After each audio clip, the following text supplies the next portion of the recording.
Dear God, please bless America, our veterans, and our Gold Star families. Amen.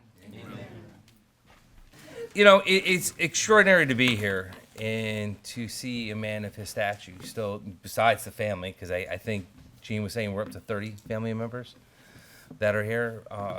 The impact that someone has on the community. And we're here to honor their service, but I like to also look at their life and how after the war they came home and did extraordinary things.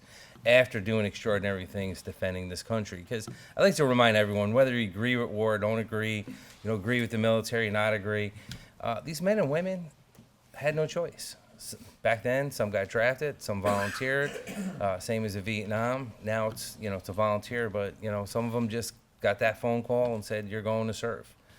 And you look at Frank at a young age to go into the military, to go overseas. They went over by ship, and they were out of contact with their family, and they would get a letter, and it would be 8 months behind or 5 months behind, and they couldn't just check on to see how anyone was going on.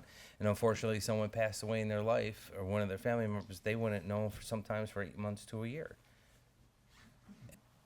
Impressive record. Comes home. And that generation, the GI Bill, the housing, all that stuff. And he goes to Siena College, and he gets his degree.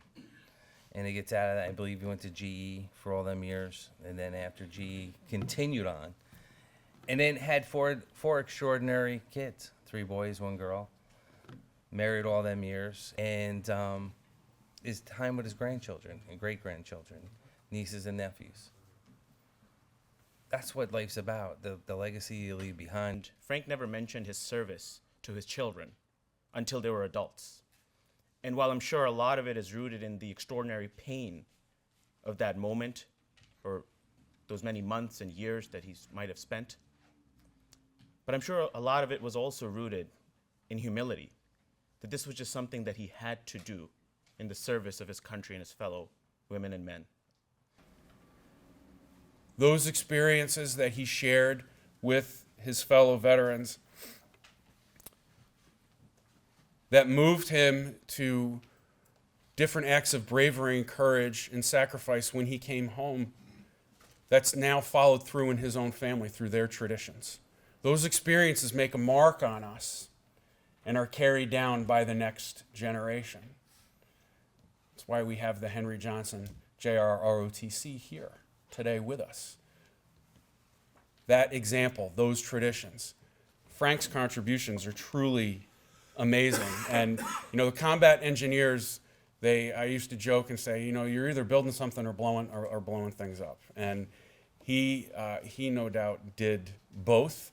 I think about route clearance during my time in service, and it's hard to imagine route clearance for the entire European theater of operation. But that's exactly what he did, on land and in water. It's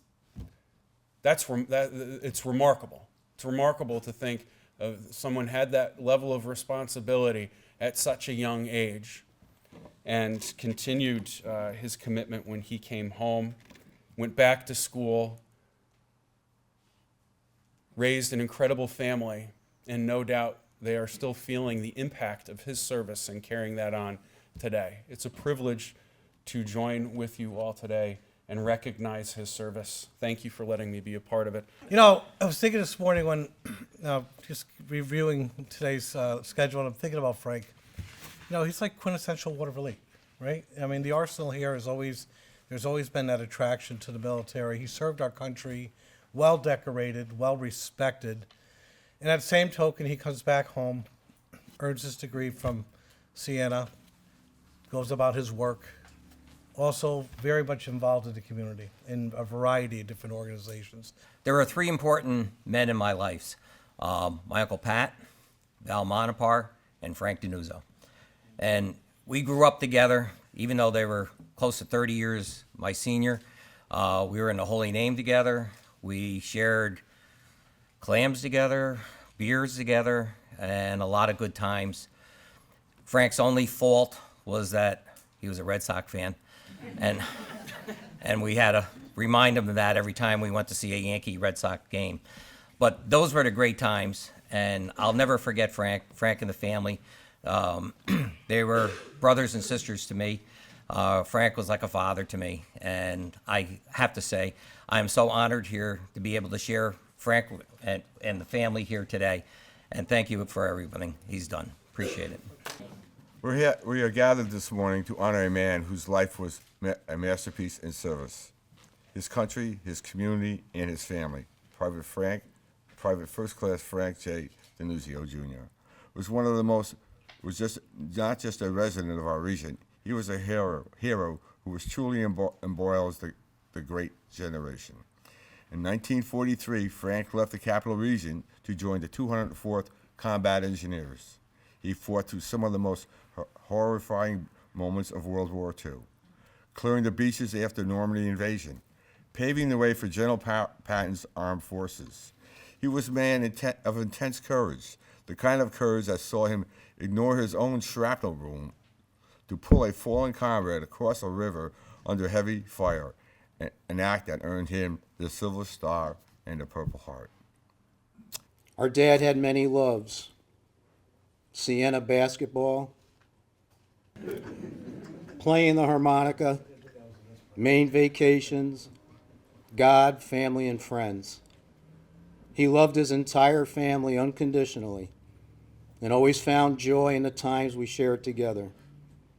We love you, Dad, and can never thank you and Mom enough for the values you instilled in us and the life you gave us. You will forever be our hero.